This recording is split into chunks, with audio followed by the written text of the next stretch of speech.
창세기 24장 28절에서 49절까지 함께 교독합니다.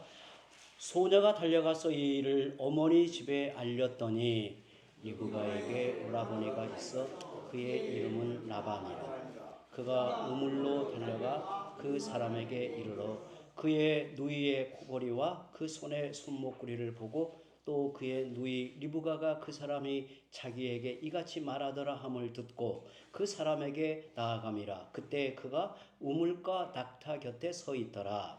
라반이 이르되 여호와께 복을 받은 자여 들어오소서. 어찌 밖에서 서 있나이까. 방과 낙타의 처소를 준비하였나이다. 그 사람이 그 집으로 들어가매 라반이 낙타의 짐을 부리고 집과 사료를 낙타에게 주고 그 사람의 발과 그의 동행자들의 발 씻을 물을 주고 그에게 음식을 베푸니 그 사람이 이르되 내가 내일을 진술하기 전에는 먹지 아니하겠나이다. 라반이 이르되 말하소서. 그가 이르되 나는 아브라함의 종이니이다. 여호와께서 나의 주인에게 크게 복을 주시어 창성하게 하시되 소와 양과 은금과 종들과 낙타와 나귀를 그에게 주셨고 나의 주인의 아내 사라가 노년에 나의 주인에게 아들을 낳음에 주인이 그의 모든 소유를 그 아들에게 주었나이다. 내 주인이 나에게 맹세하게 하여 이르되 너는 내 아들을 위하여 내가 사는 땅 가나안 족속의 딸들 중에서 아내를 택하지 말고 내 아버지의 집 내 족속에게로 가서 내 아들을 위하여 아내를 택하라 하시기로 내가 내 주인에게 여쭈되 혹 여자가 나를 따르지 아니하면 어찌하리까 한즉 주인이 내게 이르되 내가 섬기는 여호와께서 그의 사자를 너와 함께 보내어 너에게 평탄한 길을 주시리니 너는 내 족속 중 내 아버지 집에서 내 아들을 위하여 아내를 택할 것이니라. 내가 내 족속에게 이를 때에는 너가 내 맹세와 상관이 없으리라. 만일 그들이 너에게 주지 아니할지라도 너가 내 맹세와 상관이 없으리라 하시기로 내가 오늘 우물에 이르러 말하기를 내 주인 아브라함의 하나님 여호와여 만일 내가 행하는 길에 형통함을 주실진대 내가 이 우물 곁에 서 있다가 젊은 여자가 물을 기르러 오거든 내가 그에게 청하기를 너는 물동이의 물을 내게 조금 마시게 하라 하여 그의 대답이 당신은 마시라 내가 또 당신의 낙타를 위하여도 기르리라 하면 그 여자는 여호와께서 내 주인의 아들을 위하여 정하여 주신 자가 되리리이다 하며 내가 마음속으로 말하기를 마치기도 전에 리브가가 물동이를 어깨에 메고 나와서 우물로 내려와 깃기로 내가 그에게 이르기를 청하건대 내게 마시게 하라 한즉 그가 급히 물동이를 어깨에서 내리며 이르되 마시라 내가 당신의 낙타에게도 마시게 하리라 하기로 내가 마심에 그가 또 낙타에게도 마시게 한지라 내가 그에게 묻기를 내가 네 딸이냐 한즉 이르되 밀가가 나홀에게서 낳은 부두엘의 딸이라 하기로 내가 코골이를 그 코에 꿰고 손목구리를 그 손에 끼우고 내 주인 아브라함의 하나님 여호와께서 나를 바른 길로 인도하사 나의 주인의 동생의 딸을 그의 아들을 위하여 택하게 하셨으므로 내가 머리를 숙여 그에게 경배하고 찬송하였나이다. 이제 당신이 인자함과 진실함으로 내 주인을 대접하려거든 내게 알게 해주시고 그렇지 아니할지라도 내게 알게 해주셔서 내가 우로든지 좌로든지 행하게 하소서. 아멘. 아멘. 여러분 운전하실 때 내가 잘 가고 있다 생각하였는데 내비게이션에 갑자기 경로를 재탐색합니다라고 말하면 어떤 그 기분이 드시나요? 당혹스럽기도 하고 때로는 이 길이 맞나 하는 의구심이 들기도 합니다. 생각해보면 우리 인생도 그렇습니다. 내가 바라는 탄탄대로가 막히고 한 번도 가본 적이 없는 낯선 길로 가야 할 때 우리는 두려워하고 혼란에 빠집니다. 하나님의 계획이 눈에 들어오지 않고 너무나 막막한 현실 앞에서 어찌할 바를 모르기도 합니다. 하지만 돌아보면 재탐색의 시간이 사실은 하나님의 가장 완벽한 인도하심이었음을 깨닫게 되지요. 오늘 본문에는 인생의 막막한 길에서 하나님의 내비게이션을 전적으로 신뢰하며 걸었던 한 사람이 등장합니다. 바로 아브라함의 종 엘리에셀에 관한 이야기입니다. 그는 어떻게 보이지 않는 먼 길을 확신하며 걸었을까요? 2달여 동안을 여행해야 되는 참으로 먼 길을 그는 어떤 마음으로 또 어떤 생각으로 그 길을 걸어갔을까?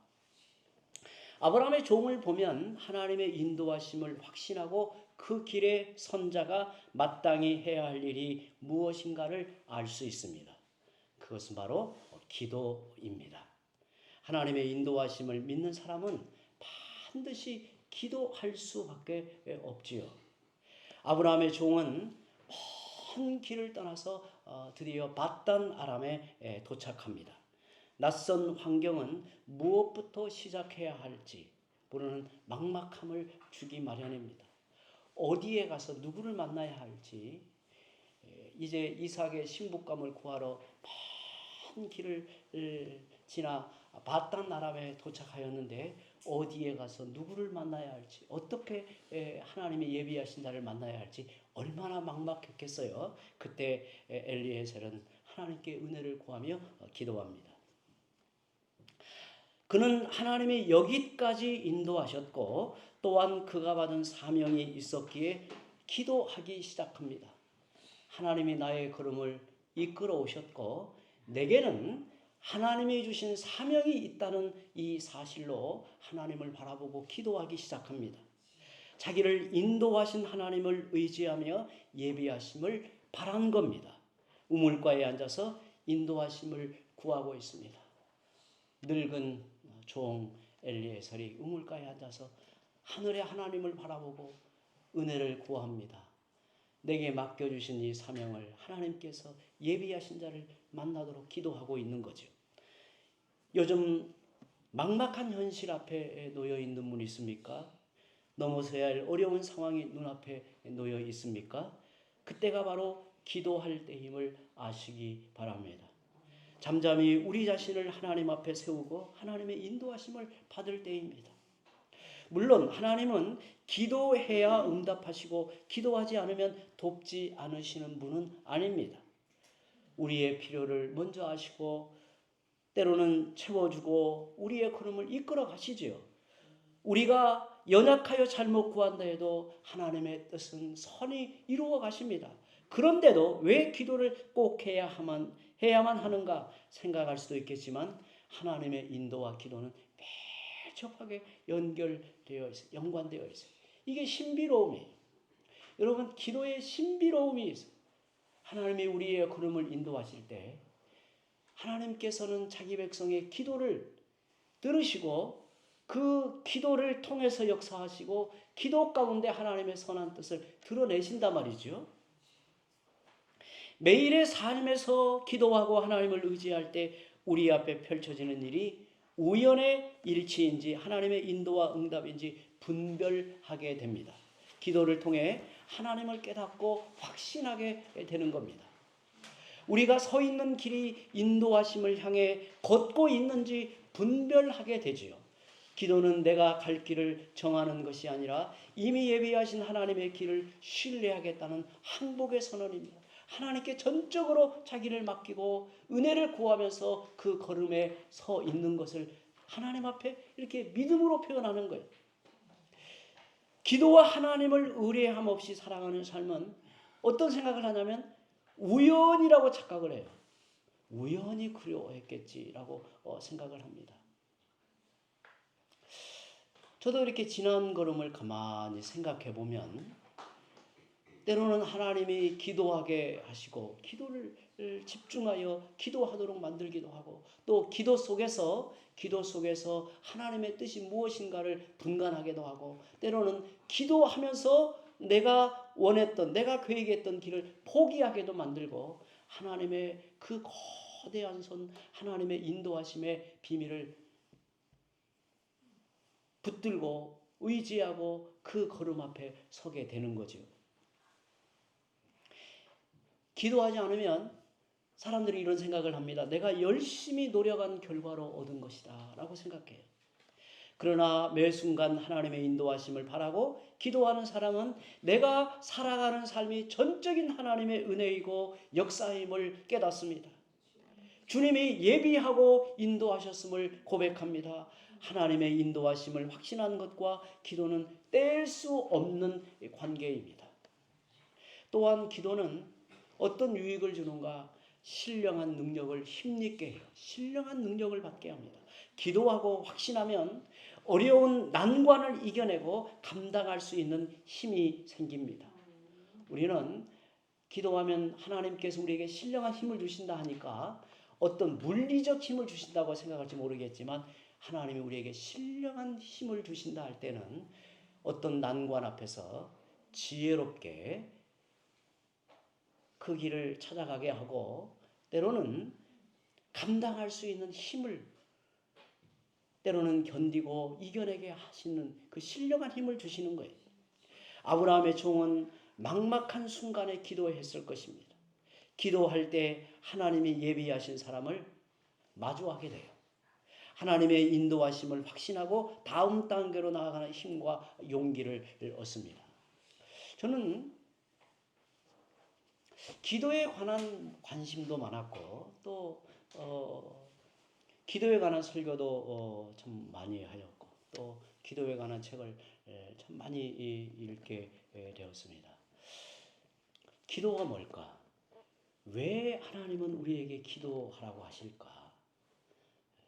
분명한 사실은 우리가 기도하지 않는다 해서 하나님은 우리에게 은혜를 베푸시지 않는 건 아니에요. 그런데 왜 기도하라고 하셨을까? 왜 기도하게 하실까? 또 기도하지 않을 때 왜 하나님께서는 우리 낭패를 겪게 하실까? 이유가 뭘까? 저는 이렇게 표현합니다.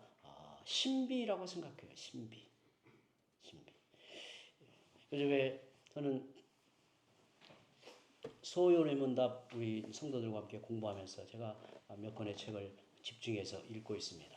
근데 그 중에 하나가 헬만 바빙크라고 하는 분의 개혁교회학을 차근하게 지금 읽고 있습니다.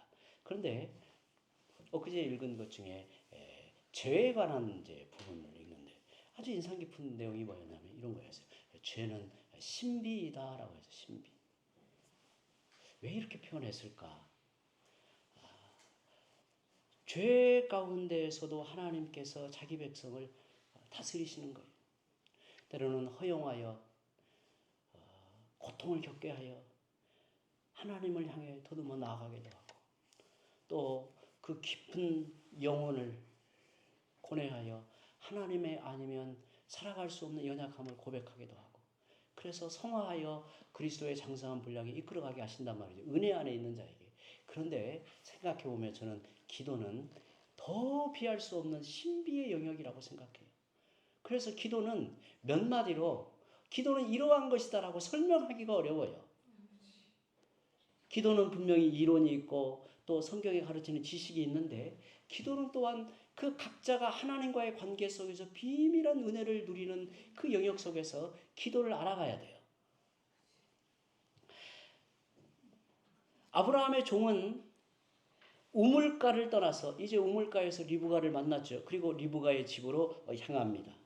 앞으로 해결할 일이 더 큰 도전이었어요. 우물가에서 리브가를 만날 것을 상상도 못했지만 그가 간절히 기도하였기 때문에 이 모든 일이 하나님의 인도하심을 확신한 거죠. 그리고 하나님께서 이렇게 예비하신 자를 만나게 하였다는 사실 앞에 분명한 자기 고백을 하고 이제 나아갑니다. 그래서 기도는 사건을 대하는 관점을 바꾸어요. 그 사건을 해석하는, 이해하는 관점을 바꿔놓는단 말이죠. 기도하는 사람은 내 삶에 일어나는 작은 만남과 사건들이 하나님의 정교한 연출임을 깨닫고 확신할 수 있습니다. 종이 하나님의 인도하심을 고백하고 그 소녀가 하나님이 예비하신 처자임을 확신했지만 그것으로 혼인이 성사되는 것은 아닙니다. 리브가의 마음에 확신을 주고 가나안으로 데려가야 해요. 어떻게 그녀에게 확신을 줄 수 있을까요? 또한 그녀의 가족들을 어떻게 설득할 수 있을까요? 아브라함의 종이 확신한 일과 리브가와 그녀의 가족들이 확신을 갖는 것은 별개의 문제였어요. 저는 이게 참 하나님의 놀라운 손길이에요. 아브라함의 종은 이 어려운 일 역시 하나님이 인도하실 것을 믿고 주저함 없이 이 문제를 풀어갑니다. 때로 우리는 현실에 빠져들어 자신이 원하고 바라는 것을 기도할 때가 많습니다. 하나님의 뜻은 묻지 않고 자신이 원하는 것을 바라고 요구합니다. 그럼에도 불구하고 하나님은 기도를 통해서 일하십니다. 기도를 통해 가장 깊이 관여하시는 영역이 무엇일까요? 저는 상황이나 문제가 아니라 우리 마음이라고 확신합니다. 우리는 상황에 의해 하나님께 나아가지만 하나님은 우리의 마음을 하나님께서 만나주시고 하나님이 간섭하여 우리 마음속에 하나님의 은혜의 역사를 나타내십니다. 기도를 통해 하나님은 인격적으로 우리를 만나주십니다. 때로 어리석게 간구한다 해도 하나님은 우리를 만나시고 변화시키시고 하나님의 뜻을 드러내십니다. 살아계신 하나님은 기도하는 내용보다 우리를 더욱 주목해 보십니다.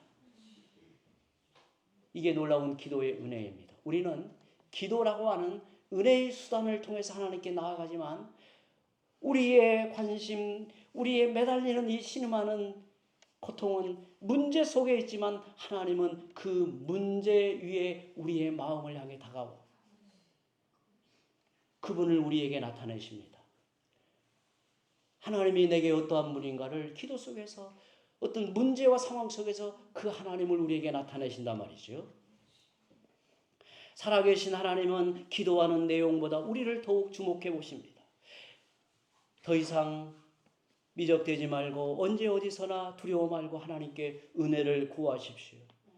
반드시 하나님은 만나주시고 하나님이 응답해 주십니다. 걱정과 두려움이 사라지고 감당할 용기와 지혜를 얻게 될 것입니다. 하나님의 인도하심을 확신한 아브라함의 종에게서 볼 수 있는 또 다른 모습은 사명을 미루지 않는 자세입니다. 사명을 감당하려고 최선을 다하는 것을 보여주고 있습니다. 만약 하나님이 그분의 뜻을 분명히 보여주시면 나에게 순종할 마음이 있는가? 예수님을 따르는 성도로서 주님이 원하시는 일에 순종하고자 하는 것은 당연합니다. 하나님이 길을 보여주시면 움직이겠는데 사실은 우리의 삶 속에 늘 경험하는 것은 그게 단순하지 않아요. 그래서 많은 경우 다 알고 내딛기보다 먼저 한 걸음을 떼어야 돼요. 먼저 한 걸음을 떼어야 돼요. 이건 정말 중요한 하나님께서 우리의 걸음을 인도하시는 이 방식이에요. 그때 요구되는 것이 두려워하지 않는 믿음입니다. 무엇을 선택할까 주저하고 두려워하지 않는 것이 하나님의 인도하심을 믿는 신앙입니다. 인도하심을 믿는다면 두려움을 내려놓고 선택하되 하나님이 주신 사명을 판단 기준으로 삼아야 합니다. 우리에게 주신 사명이 무엇인지, 요구하시는 바가 무엇인지 사명을 되새기며 출발해야 합니다. 본문에서 보는 대로 아브라함의 종은 부지런히 움직이는 자였어요. 부지런히 행동하는 자였습니다. 24장은 창세기에서 가장 긴 말씀으로 주요 등장인물이 3명이 나오는데 그들 모두 열심히 움직이는 사람들이었어요. 뭔가에 의해서 움직이는 사람이었어요. 제일 먼저 적극적으로 움직이는 사람이 리브가였어요. 우리가 지난 시간에 보았죠. 그는 열심히 우물에서 물을 길어 아브라함의 종과 낙타에게 마시게 했습니다. 어쩌면 그의 선한 성품이었고 또 그의 인격이 얼마나 곱게 잘 자랐는가를 보여주고 있어요. 그리고 종의 소식을 알리기에 집으로 부지런히 달려갔어요. 두 번째 인물은 라반입니다. 리브가로부터 소식을 듣고 그녀가 받은 선물을 보고 깜짝 놀랐어요. 우리가 앞에서 보았듯이 그 선물은 상당히 큰 이 가치였어요. 그래서 아브라함의 종을 만나기에 달려갑니다. 라반은 뭔가를 보고 달려갔어요. 보이는 것에 움직였고 원하는 바를 따라 행동했습니다. 여동생이 받은 놀라운 선물로 인해 그는 종에게 달려가게 하였습니다. 세 번째 인물은 아브라함의 늙은 종입니다. 그는 사명을 완수하기에 쉬지 않습니다. 저는 이 아브라함의 종을 통해서 사명에 이끌리는 삶을 봅니다. 사명이 있는 한 하나님께서 그의 인생을 붙들고 계시고 그를 통해서 하나님의 능력의 역사, 하나님의 비밀한 인도하심을 펼쳐 가신다는 것은 분명해요. 그래서 우리가 하나님께 받은 사명, 내 인생을 향한 이 사명의 의식을 갖는다라고 하는 것은 대단히 중요해요. 대단히 중요해요. 고된 여행 끝에 바단 아람에 도착한 그가 우물가에 앉아 한 행동은 무엇입니까? 늙은 몸으로 2달이 넘는 긴 여행 끝에 드디어 목적지에 도착했으니 이제 한신음을 놓고 좀 쉬고자 하는 마음은 들지 않았을까요? 막중한 사명을 들고 왔으니 좀 느긋하게 이런저런 계획을 세워보고 싶지 않았을까요? 하지만 자기에게 주어진 사명이 있었기에 그는 곧장 그 사명에 집중을 합니다. 그 밤을 어디에서 유수할지 생각하기도 전에 여인들이 찾아올 법한 장소로 향했습니다. 우물가에 가서 기다리며 기도합니다. 바로 그때 하나님이 예비하신 리브가를 만나게 했습니다. 하나님의 인도하심을 믿는 사람은 이것저것 머뭇거리며 게으른 시간을 보낼 수가 없어요. 내게 주어진 상황에서 최선을 다해 노력합니다. 이는 아브라함의 종의 모습에서 잘 드러납니다.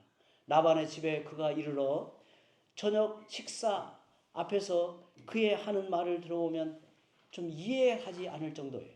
33절에 보면 그 앞에 음식을 베푸니 그 사람이 이르되 내가 내 일을 진술하기 전에는 먹지 아니하겠나이다 라고 해요.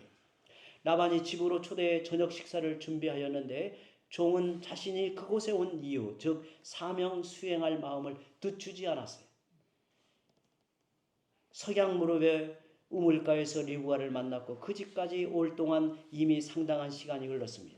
저녁 식사할 시간이 한참 지났을 시점이지만 사명 수행하는 것을 우선적으로 그는 잊지 않았어요. 아브라함의 종의 긴 진술이 시작됩니다. 34절부터 48절은 지금껏 있었던 일을 진술한 내용입니다. 우리는 이 창세기 24장을 읽으면서 이런 점이 참 이해가 안 되는 부분이에요. 굳이 이렇게 긴 내용을 반복할 이유가 뭘까? 긴 내용을 다시 반복을 하거든요. 이런 반복은 분명한 의도를 갖고 있었습니다. 단순히 동일한 내용을 반복하는 게 아니에요. 우리는 1절부터 27절에 이르는 그간의 내용을 이미 알고 있고 독자 입장에서는 이미 알고 있고 어쩌면 리브가의 가족들도 그녀가 달려와 설명한 내용을 이미 들었을 것입니다. 30절에 리브가는 종이 자기에게 해준 말을 들었다는 표현이 나와요. 그렇지만 성경은 리브가의 말이 아닌 종의 말로 굳이 반복하여 기록해 놓았어요. 종은 훗날 가나안으로 돌아가 지난 수개월 동안의 일을 이삭에게 조근조근 다 그 이야기를 전합니다. 66절에 그간의 행한 일을 그가 이삭에게 모두 말했다고 합니다. 매우 긴 이야기였을 것입니다. 하지만 성경은 그것을 반복해 기록해 두지 않습니다. 그러면 굳이 종의 이야기를 반복해 기록한 이유는 무엇일까요? 두 가지 의도로 볼 수 있습니다. 먼저 종의 진술은 이전의 일들을 단순히 반복하지 않고 그의 간증을 포함하고 있다는 사실입니다. 하나님과 동행한 그의 걸음, 또 하나님께서 어찌 인도하여 여기에까지 왔는지, 그리고 자기에게 주어진 사명이 무엇인지를 그 사건 속에서 드러내고 있는 겁니다. 그는 자신이 경험했던 하나님과 하나님의 인도하심을 고백합니다. 앞서 있었던 일을 단순히 반복하지 않고 그 사실의 근거에 신앙적 해석을 덧붙이고 있습니다. 하나님이 이 모든 과정을 이끄셨고 리브가를 자기 주인의 신부감으로 예정해 두셨음을 분명히 밝히고 있습니다.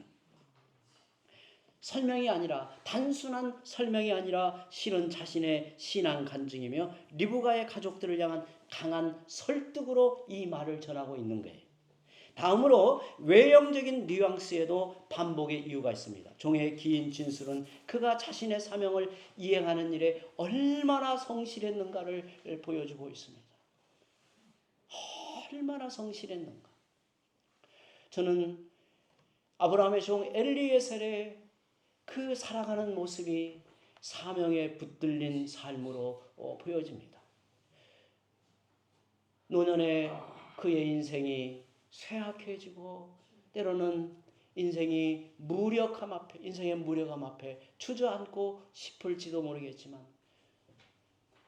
우리는 아브라함의 언약이 어떠한 하나님의 뜻이 담겨 있는가를 잘 알고 있는 입장에서 어찌 보면 아브라함의 그 언약을 성취하는 데 있어서 하나님의 도구로 쓰임받는 사명을 붙들고 나아가는 엘리에셀의 모습은 우리에게 큰 귀감이 됩니다. 우리에게 의미를 줘요.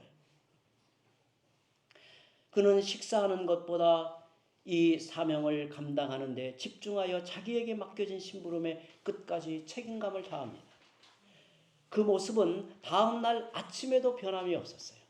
전날 밤에 혼인하기로 하였는데 바로 다음 날 아침 종이 가나안으로 떠나려고 합니다. 지난 2달간 고된 여행을 하고 바단 아람에서 겨우 하루를 보냈습니다. 도착한 날 이삭의 신부감을 만났고 그 밤에 그녀의 가족들에게 그간의 사정을 설명한 후 혼인 허락을 받았습니다. 매우 빠르게 일이 진행되고 결정되었습니다. 이제 여유를 가지고 며칠 쉴 법도 한데 다음 날 가나안으로 돌아가려고 합니다. 리브가의 가족들이 당황하여 만류해도 듣지 않습니다. 지금 헤어지면 리브가는 가족들과 멀리 떨어져 살아야 됩니다. 이별을 슬퍼하고 아쉬움을 달랠 시간도 필요하지 않을까요? 그러나 종은 아침 일찍부터 짐을 챙겨서 떠나려고 합니다. 그의 주인 아브라함이 맡긴 사명을 완수하려고 끝까지 최선을 다하는 자세입니다. 하나님이 그 일을 인도해 주신 것을 보았기에 자신의 사명을 미루지 않고 성실하게 감당하는 모습을 보아요. 정말 충성됨이라고 하는 것이 무언가를 우리에게 보여줍니다. 하나님의 인도하심을 믿고 구하는 자의 삶은 어떠해야 할까요? 우리는 어떠한 자세로 살아가야 할까요? 하나님의 인도하심을 믿는다면 하나님께서 우리를 거룩한 백성, 언약 백성으로 부르셔서 지금까지 우리의 삶을 인도해 오셨다면 장래를 걱정하며 두려워하지 마십시오. 내일의 결과는 하나님께 맡기고 오늘 내가 해야 할 한 걸음의 순종에 최선을 다하십시오. 하나님의 인도는 완성된 지도를 통째로 주시는 것이 아니라 한 걸음의 빛을 비추어주는 방식입니다. 매일 우리가 말씀을 펴서 하나님의 음성을 듣고 하나님의 인도하심을 받는 것이 곧 하나님이 우리와 함께하는 방식이요. 하나님의 그 놀라우신 손길로 우리의 삶에 관여하는 매우 인격적인 방식이란 말이죠. 하나님의 인도하심을 신뢰한다면 주어진 오늘 현재 그 사명에 집중하여 헌신하기를 바랍니다. 이게 바로 하나님의 인도하심을 따르는 삶이요 또한 인도하심을 드러내는 삶입니다. 오늘 기도하고 오늘 분별하며 오늘 내게 주어진 사명에 집중하십시오. 그때 우리의 걸음은 결국 가장 복되고 영광스러운 목적지에 이르게 될 것입니다. 이제 함께